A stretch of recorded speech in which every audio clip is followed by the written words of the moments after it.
안녕하세요. 예, 오종혁 선생님입니다. 예, 오늘은 고전 산문 6번째 시간으로요. 어, 옥루몽이라는 소설을 공부하겠습니다. 자, 여기 제목을 한번 보실까요? 남영로의 옥루몽입니다, 여러분. 옥루몽. 그러니까 여기서 배경은 옥루라는 곳이고요. 이 몽이라는 걸로 볼 때 우리 뭡니까? 몽자류 소설 있죠? 왜 구운몽처럼. 그래서 이 몽자류 소설이라는 걸 좀 알 수가 있고요. 옥루라는 거는 이제 우리가 알고 있는 그 옥황상제가 살고 있는 옥경에 그 12개의 누각이 있거든요. 그 중에 이제 하나입니다. 이 옥루가. 백옥루라고도 하는데요. 바로 요 공간에서 벌어지는 겁니다. 요 공간에서 어, 천상의 세계에서 이제 지상 세계로 떨어지는 거죠. 이원화 구조가 되어 있는 거죠. 그래서 옥루라는 단어를 통해서 우리가 초월 세계가 있다라는 것을 좀 얻을 수가 있고, 또 환몽 구조라는 것을 암시를 받을 수가 있는 거죠. 예. 그럼 한번 작품으로 한번 들어가 보겠습니다, 여러분. 자, 내용을 한번 보시죠. 홍랑이 나왔어요. 홍랑. 저의 추레함이, 추레하다는 거는 이제 생기가 없다, 뭐 이런 뜻이고요. 점점 더함을 보고 이제 점점 더 심해지는 거죠. 그렇죠? 추연이란 이제 슬프게, 구슬프게, 뭐 처량하게 이런 뜻인데, 슬프게 응답하지 아니함으로 뭐 이렇게 되는 거죠. 그렇죠? 여기서 나오는 인물은 누구다? 홍랑이다. 그러면 처음에 나오는 인물은 주인공일 확률이 많다 그랬죠. 주인공 또는 반동 인물일 수도 있고요. 일단은 중요한 건 이제 홍랑이라는 인물이 나왔다는 거죠. 그랬더니 황자사가, 이 자사는 이제 관직명예요. 성씨고. 근데 얘가 이제 뭐라고 하냐면 미친 흥. 미쳤다는 거는 이제 흥이 지금 뻗쳤다는 얘기입니다. 그래서 이거 걷잡지 못하고 좌우 신하들이겠죠. 좌우 그를 호령하여, 그렇죠? 일척소손, 한 척의 작은 배를 얘기하는 겁니다. 이거 준비해라. 강 위에 띄어라. 뭐 이런 얘기가 되겠네요. 그 소주의 제기로, 자, 소주라는 거는요, 이제 그 중국 지명입니다.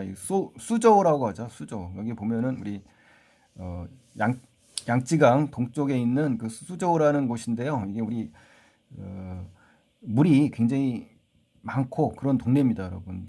정원들도 많고 아주 그 관광지거든요, 여러분. 항주, 소주 들어보셨죠? 항주는 많이 들어보셨을 것 같은데 이 수저우라는 곳이 중국에서 굉장히 관광지고요. 호반의 도시입니다. 호반의 도시. 아셨죠? 예. 제기. 제기라는 건 여러 명의 기녀를 얘기하는 겁니다. 기녀. 예. 홍랑이라는 건 또 나왔죠. 여기 홍랑을 붙들어 누가? 황자사가. 왜? 흥을 지금 넘쳐서 뭐 이런 얘기네요. 선상 배 위에 올리니, 그러니까 지금 여자를 강제로 지금 배 위에 올리는 것 같아요. 그렇죠? 붙든다고 봐서 선중에 비단장을 첩첩이 두르고, 이 배 안에 비단 휘장이죠. 휘장을 첩첩이 두르고 아무것도 없더라. 그러니까 은밀한 그러한 분위기를 지금 만든 겁니다. 이제 배 위에서. 그래서 황자사가 장중 그 장막 안에 뛰어들어. 그렇죠? 왜냐면 지금 흥이 미쳤다고 하지 않습니까? 그러니까 흥이 넘쳐서 그 아무도 못 오게 하고 그 장막 안에 뛰어들어 가지고 홍랑의 손을 잡았다. 그러니까 대충 어떤 상황인지 아시겠죠? 황자사가 지금 홍랑을 어떻게 하려는 겁니까? 예. 한마디로 이제 연약한 여자를 취하려는 그런 모습이네요. 그렇죠? 그러면서 뭐라고 하냐면 홍랑아, 너 비록 철석간장이나, 이 철석이라는 건 철광석처럼 아주 그 굳센 의지를 얘기하는 겁니다. 그러니까 굳은 의지, 변함없는 지조나 절개를 얘기할 때, 이럴 때 얘기하는 겁니다, 여러분. 철석간장이나 황역은 누구냐면 바로 이 황씨 있잖아요. 바로 황자사의 본명입니다. 그래서 이 황자사랑 황역은 뭐다? 같은 이름이다. 이렇게 아시면 되겠네요. 불같은 욕심에, 그쵸? 이 불같은 욕심하고 미친 흥 있죠? 이런 걸 볼 때 같은 인물이라는 거를 이제 암시를 받으셔야 됩니다. 우리 독서를 할 때. 아셨죠? 어찌 녹지 않으리요. 그러니까 욕심이 지금 끝이 없다라는 거예요. 그러니까 흥이 넘친다, 욕심이 넘친다. 이런 걸로 볼 때 인물을 추적하는 거죠, 여러분. 그냥 막연하게 황씨이기 때문에 무조건 황자사다. 이건 아니고요. 아셨죠? 예. 오늘은 내 5호 편주. 자, 5호 편주라는 건요. 이 5호라는 거는 이 수저우에 가면요. 이 호수가 있습니다. 그 호수의 편주는 방금 여기 위에 나왔죠. 소선. 작은 배랑 같은 말이에요. 우리 인력편주란 말 많이 들어보셨죠. 작은 조각배라는 얘기거든요. 그러니까 그 호수에서 이 작은 배를 띄웠잖아요. 그 서씨를 싣고 서씨는 누구냐면요. 우리 그 중국의 아주 유명한 미녀 중에 한 명입니다. 그래서 이 서씨를 싣고 범대부, 이 범대부는 누구냐면요. 이 범대부란 사람이 이 서씨와 어떤 관계냐면 우리 오나라 원나라의 싸움이 있었어요 옛날에. 근데 이제 범대부가 미인계를 써서 서씨를 적국으로 보냅니다. 적국으로 보내서 나중엔 다시 서씨를 데리고 와서 같이 평생을 사랑하며 살았대요. 호수 근처에서, 이 호수 근처에서. 그러니까 여기서 나오는 서씨와 범대부 이야기는 어떤 전략가나 정치가의 목적이 아니라 이 사람이 이것은 사랑을 얘기하는 겁니다. 서씨를 평생 아끼고 사랑한 그러한 모습을 인용한 겁니다. 그래서 이 범대부를 효칙, 본바다 이 말이죠. 본바다. 그렇죠? 평생을 즐겁게 살리라. 뭐 이렇게 되는 겁니다. 여러분. 아셨죠? 그래서 이 범대부라는 사람은 굉장히 유명한 사람인데 책사입니다. 책사. 예, 책사이고 서씨는 미인계를 쓰는 그런 인물이었어요. 그래서 서로 나중에 사랑하고 평생을 함께하는 그러한 아름다운 사랑을 하는 그런 인물들입니다, 여러분. 그래서 여기서 왜 나왔느냐가 중요한 거니까, 여러분. 예, 잘 기억을 하시기 바랍니다. 차시 이때 홍랑이 거조란 건 행동이라고 보시면 돼요. 행동을 보니 강포지욕, 이 강포라는 거 뭐예요? 강력한 폭력이라는 거지 않습니까? 강압이라는 거죠. 강압. 욕이라는 건 모욕을 면치 못할 것이다라고 이제 추측하는 겁니다. 마음속으로. 그렇죠?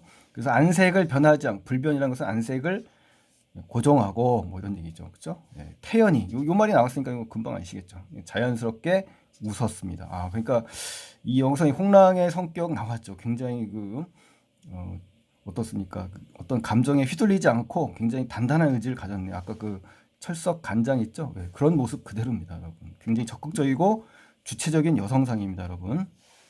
상공은 누구겠어요, 여기서 상공은 역시 나 누굽니까? 이 두 사람밖에 없잖아요. 그러니까 황자사죠, 황녀, 그렇죠?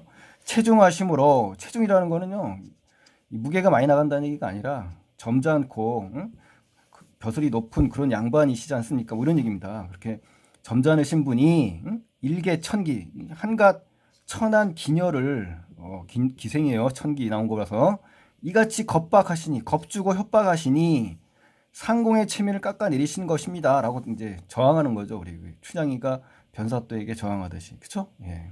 왜? 지조를 지키기 위해서 그럽니다. 절개를 지키기 위해서. 첩은 이미 청루는 이제 우리 기생집을 얘기합니다. 천한 계집이다. 이게 천기죠. 어찌 열렬한 지조를 말씀드리겠습니까마는 그렇죠. 자기는 기생이기 때문에 지조를 말할 자격이 있다라고 볼 수는 없지만은 뭐 이런 얘기를 하는 겁니다, 여러분.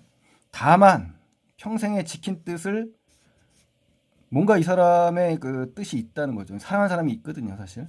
그래서 그러한 뜻을 오늘 보존치 못한다. 이렇게 이야기를 하고서 원하건대 벽 위에 걸린 검은고를 주시면 두어 곡 들려드리고 이 마음에 있는 회포를 풀어서 화열한 아주 즐겁고 화평한 기색으로 상공의 즐기심을 도와줄까 합니다. 뭐 이런 얘기입니다. 그러니까 아까 말한 것처럼 여기 나온 거 보시면 뭐라고 돼 있어요.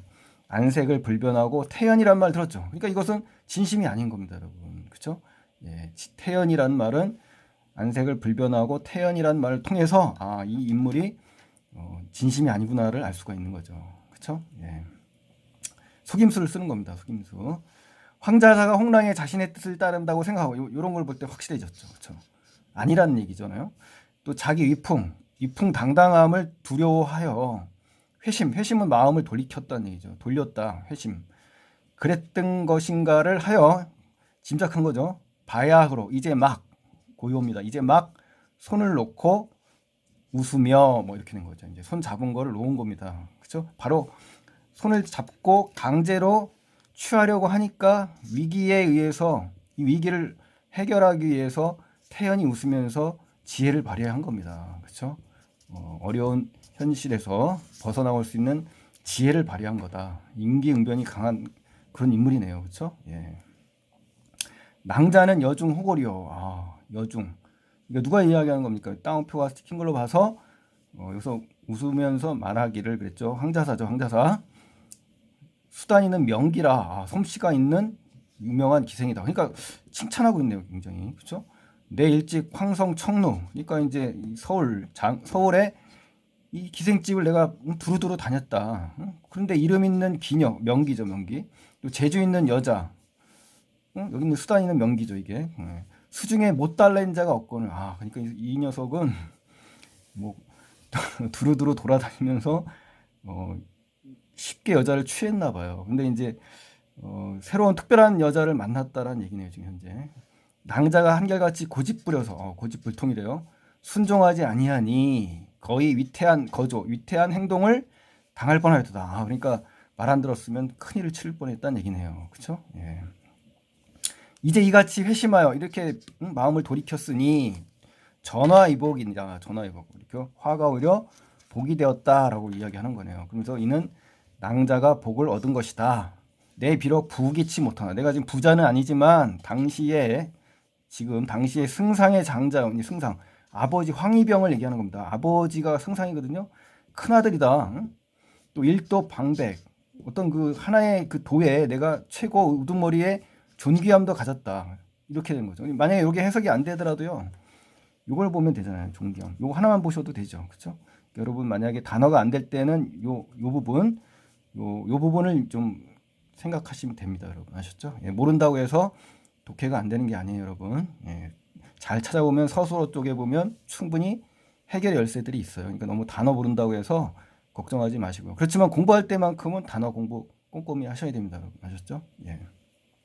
마땅히 금옥이라는 것은 금과 옥, 귀중한 소중함으로 그러니까 돈이 금과 옥으로 집을 짓겠다. 그죠? 예. 존귀함을 겸하였으니까 내가 너에게 이거 해주겠다. 그리고 낭자와 함께 평생 부귀를 누리게 하리라. 이 말이네요. 그러니까 결국 뭐냐면 뭐 하는 겁니까? 여자를 꼬시는 거죠. 그러니까 그렇죠? 회유한다 그럽니다. 회유. 아셨죠?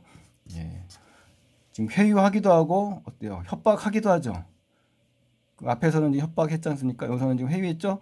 이렇게 아주 여자를 얻기 위해서 굉장히 이런 거를 이제 졸렬하다라고 얘기하죠. 졸렬. 그렇죠? 예. 굉장히 쫄짱부네요. 그렇죠? 설파 말을 마치고 친히 검은고를 들어 홍랑을 준 거죠. 이제 연주를 해라 그러면서 낭자는 재주를 다하여 활약하는 곡조를 타라. 즐거움 그러니까 화평하고 즐거운 노래를 연주해라라고 명령을 한 거죠. 홍랑이 이제 미소를 짓죠. 아주 위기를 잘 넘기네요. 검은고를 받아서 한 곡조를 타니 그 소리가 화창방탕해요. 화창방탕이라는 것은 아주 방탕하다. 그리고 화창하다. 그러니까 밝고 명랑한 소리라고 보면 됩니다. 굉장히 방탕하고 화창하다는 것은 굉장히 활발하다. 뭐 이렇게 해석하시면 되겠죠. 그러니까 좀 맑고 쾌활한 소리가 난다는 얘기고요. 3월 춘풍에, 그러니까 3월 춘풍에 봄바람에 백화가 만발하듯 이런 걸 볼 때 어때요? 이 곡조가 굉장히 밝고 명랑한 곡조라는 걸 알 수가 있죠. 힘차고. 오롱소년이 준마를 그렇죠. 준마, 아주 날쌘 말을 달리듯이. 또 언덕의 버돌은 비기운을 띄었고, 그렇죠. 생동감이 있죠. 물가에 갈감하게 분분하게 춤을 추듯, 그렇죠. 춤추죠. 그리고 황자사가 호탕함을 이기지 못하여, 자 장을 걷고 이제는 이제 장을 걷고 좌우를 돌아보아 다시 배반이라는 것은 이제 음식을 내와서 홍랑을 의심치 아니하거늘.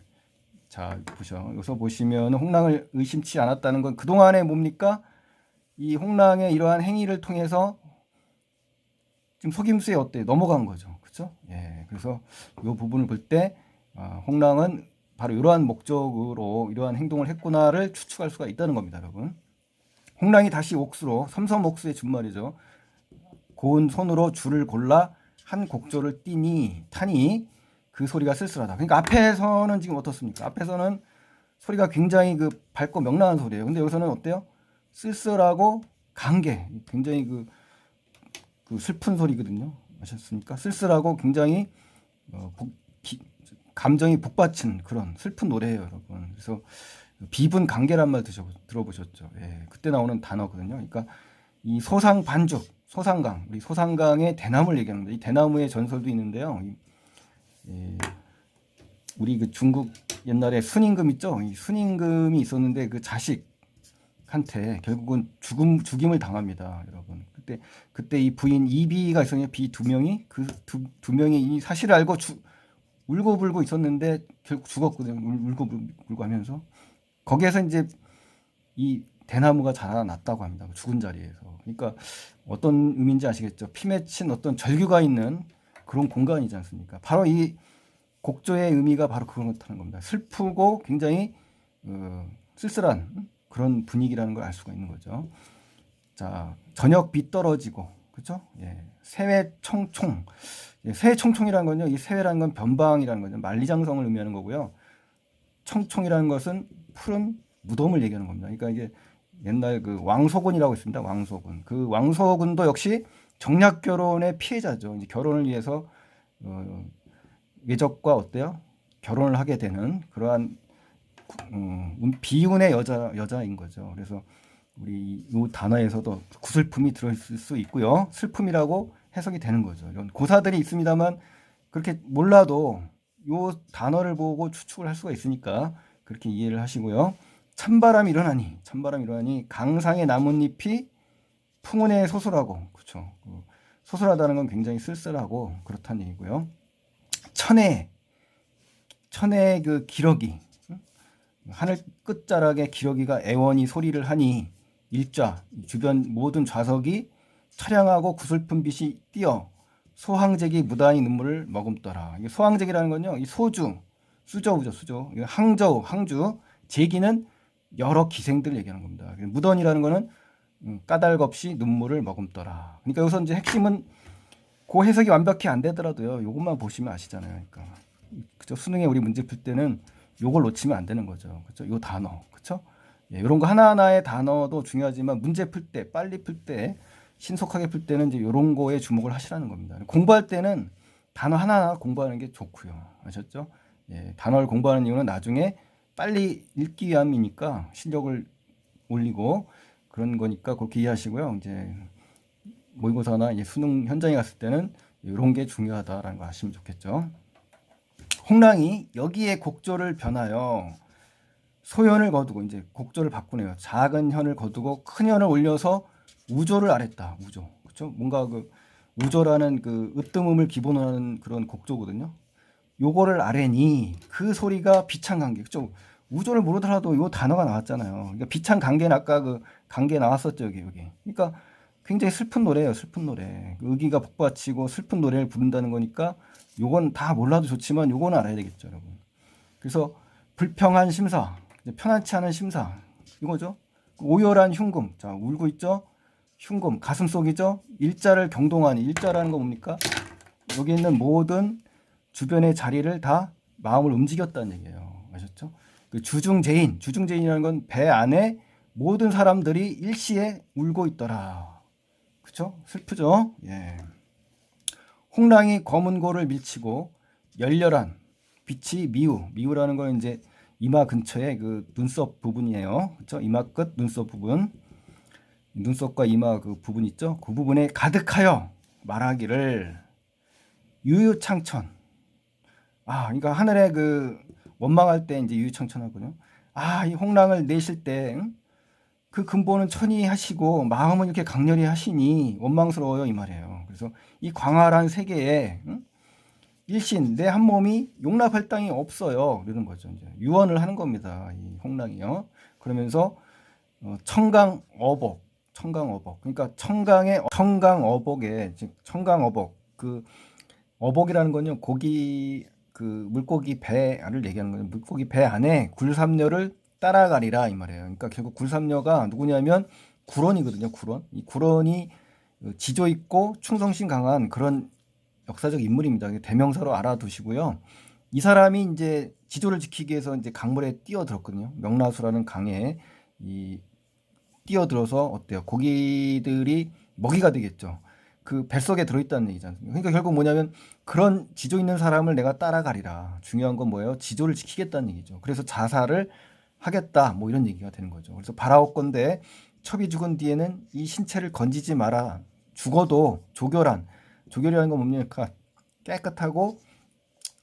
깨끗하고 청결한 즉 지조가 있는 뭐 이런 얘기입니다. 그래서 땅에 놀게 하소서. 그러니까 결국 뭐냐면은 이 구론을 따라 내가 지조를 지킬 터이니 내 몸을 시체를 건지지 마세요. 뭐 이런 얘기를 하는 겁니다, 여러분. 결국은 뭐냐면 죽음으로써 자기의 지조와 절개를 지키겠다는 의미가 되는 것이죠. 그렇죠? 그래서 결국 자기가 원하는 바는 결국 뭐다? 지조와 절개라는 걸 알 수가 있겠네요. 그렇죠?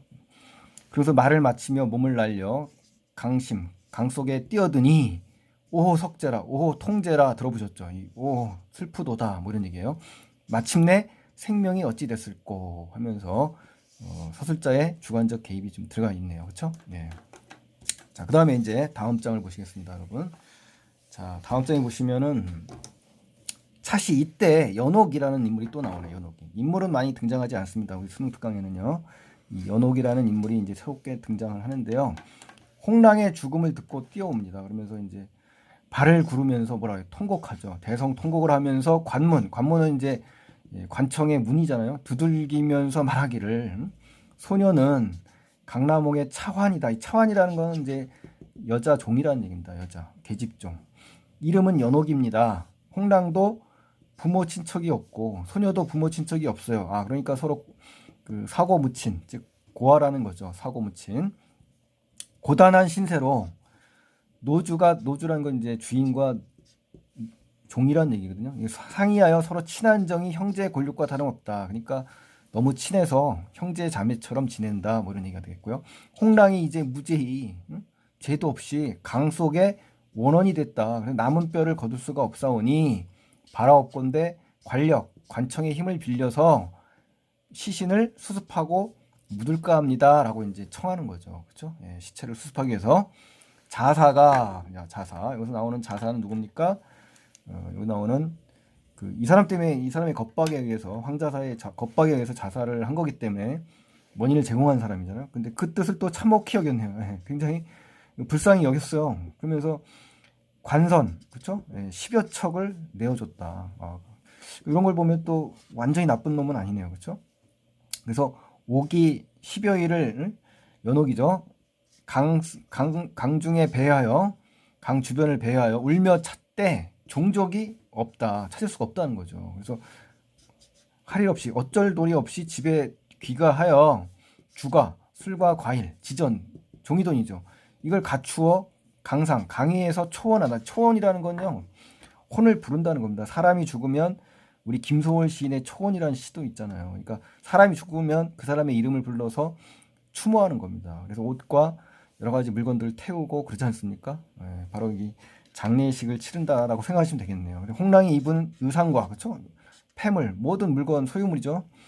강중에 던지고 운다. 그렇죠? 예, 그러니까 이제 초혼식을 치르고 있는 거네요. 그렇죠?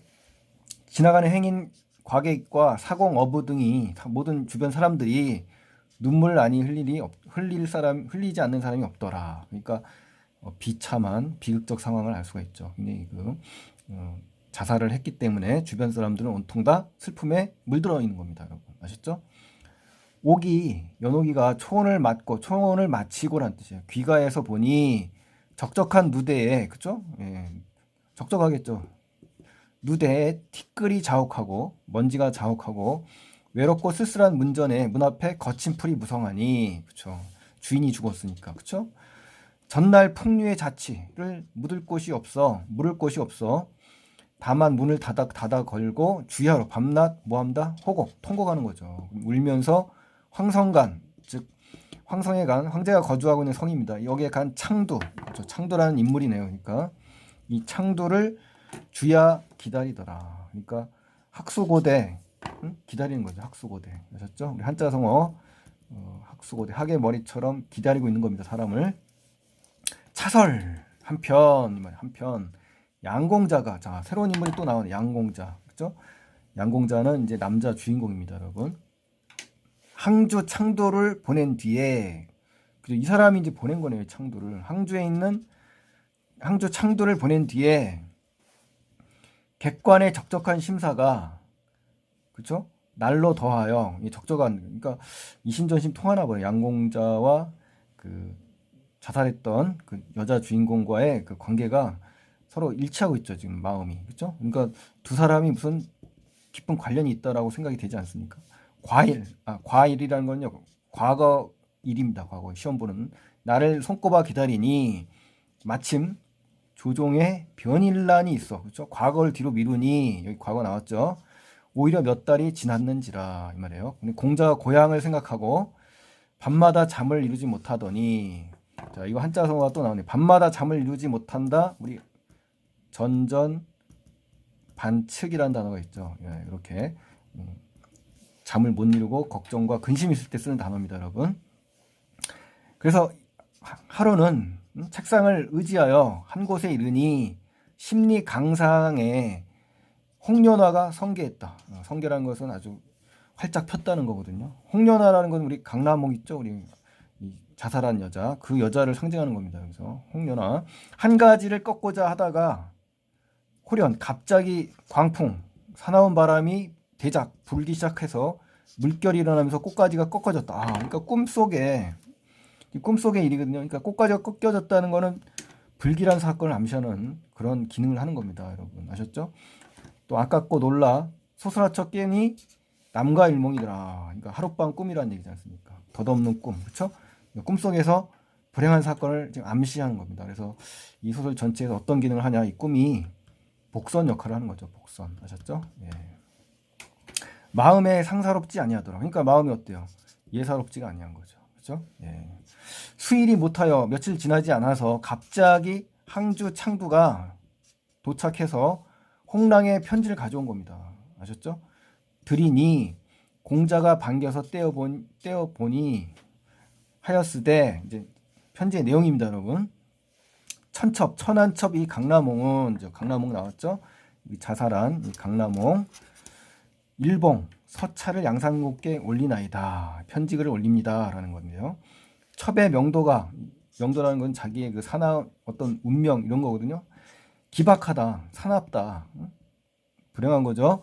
어려서 부모의 교훈을 모르고 자라서 몸이 기생집에 의지하여 창로에 천한 몸이 됐다. 창기가 됐다는 얘기죠. 창기가 그렇죠. 군자의 버림 배라 그렇죠. 네.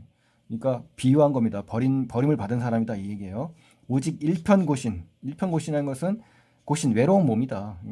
한 조각의 외로운 몸이 한번 지기를 만나 지기라는 것은 친구 아주 그 자기 마음을 알아주는 그런 지기지우 친한 사람을 얘기하는 겁니다.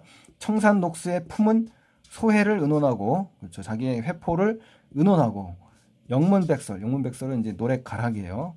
이 노래나 시문을 얘기하는 건데 거기에 감춘 바 시를 화답하여 평생의 소원을 이룰까 성취할까 하였더니 뜻밖의 공자님을 만났다. 이 공자는 누굽니까? 지금 편지를 읽는 사람이죠.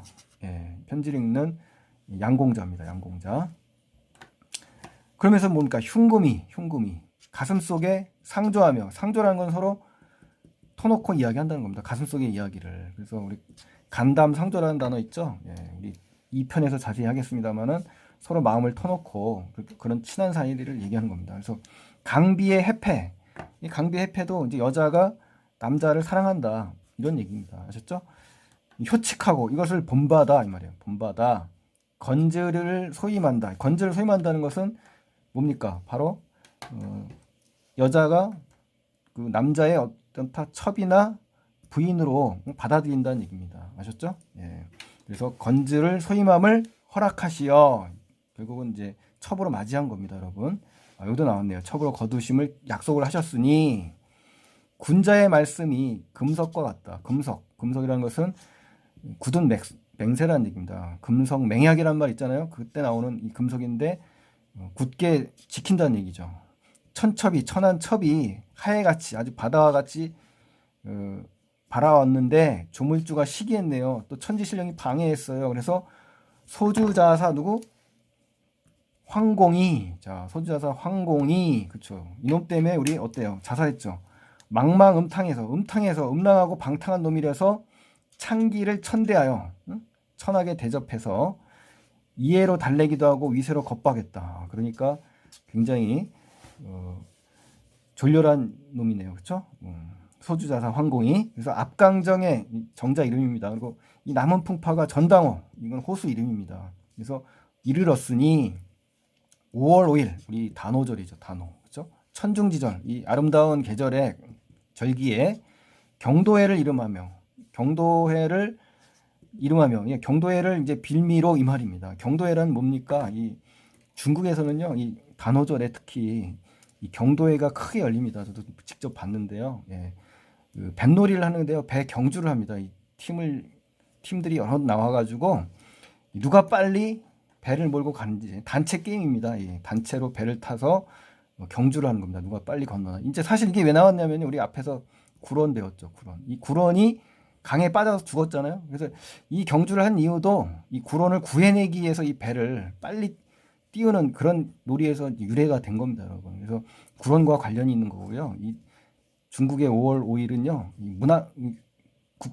국제적으로 이제 자기 나라의 뭡니까? 문학제라고 하시면 돼요. 문학제, 문학축제라고 보시면 되죠. 구론을 추모하는 그런 날입니다. 그래서 아주 성대히 아주 치러지더라고요. 5월 5일에는요. 그래서 굉장히 쫑쯔라는 음식도 먹잖아요. 이 쫑쯔라는 음식도 이 강물에 던져줍니다. 왜? 고기들이 이 구론의 시체를 먹지 못하도록 이때 쫑쯔를 먹으면서 추모를 한다고 합니다, 여러분. 그래서 이러한 배경 고사도 있다라고 알아두시면 더 좋겠네요. 첩을 겁박하고 하니 간신히 목숨을 부지했다. 그래서 목숨이 새장 속에 새여 그물 속에 물고기라. 지척 청파에 몸을 던져 죽은 선비 바로 누구예요? 구론이죠. 구론. 따르려 하니 망부산 뒤에 오는 행인. 자, 망부산 뒤에 오는 행인이 누구냐면요, 우리 망부석서라 들어보셨죠? 망부산이는 망부석에 같은 맥락으로 이해하시면 됩니다. 그래서 이제 지하비를 바라본다는 뜻이잖아요. 그래서 오늘 행인 누구였어요? 바로 여기 나오는 공자죠. 양공자. 그렇죠? 예. 그래서 못하니 어복 고혼. 어복. 물고기 배에 들어있는 외로운 혼이라는 거죠. 자기가 자살을 했다는 얘기죠. 영예와 욕됨이 이걸 잊었지만 백마강의 찬물결에 여한 한이 남았다. 그걸 난설이라. 그걸 푼다. 뭐 이런 얘기네요. 그렇죠? 여한을 다 못 풀었다. 뭐 이런 얘기죠. 그렇죠? 그래서 바라옵건대 공자께서는 이 천한 소첩을 차마 떠나지 못하지 마시고 떠나시라 이 말이죠. 청혼이란 건 우리 과거 있지 않습니까? 예, 급제해서 입신양명하라는 뜻입니다. 그 뜻을 두셔서 금이 환영해라. 응? 그래서 돌아오시는 날 고정 예정을 생각하시어 적은 돈으로 강산의 이 외로운 혼을 위로하여 주세요라고 이제 유언하면서 부탁하는 거네요. 그렇죠? 예.